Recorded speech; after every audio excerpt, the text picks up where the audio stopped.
hem d'anar més enllà i pensar que el franquisme, i que dius, i per què va durar tant?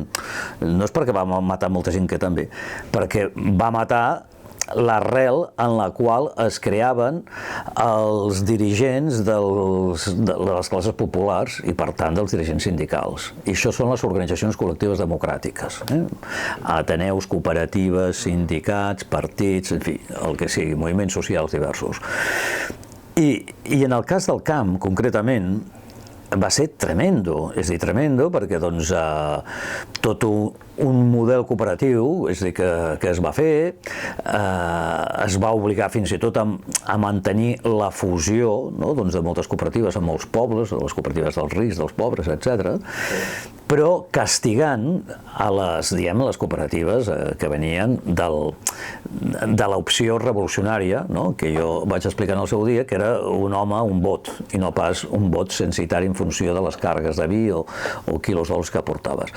Per tant, la desaparició d'aquest sindicalisme de classe, d'aquest cooperativisme de classe, va impossibilitar la renovació de nous lideratges, és a dir, de noves persones, és a dir, i tal, i per tant, doncs, clar, sense organització no hi ha les idees no sobreviuen. Una generació que va patir aquest, no?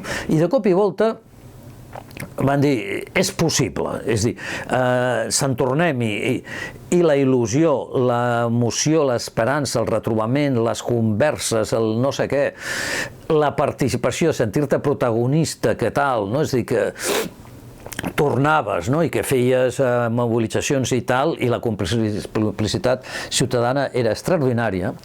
Tot això, doncs, és el que s'ha d'intentar transmetre també en l'exposició per entendre en el context en el qual, doncs, la Unió de Pagesos agafarà musculatura.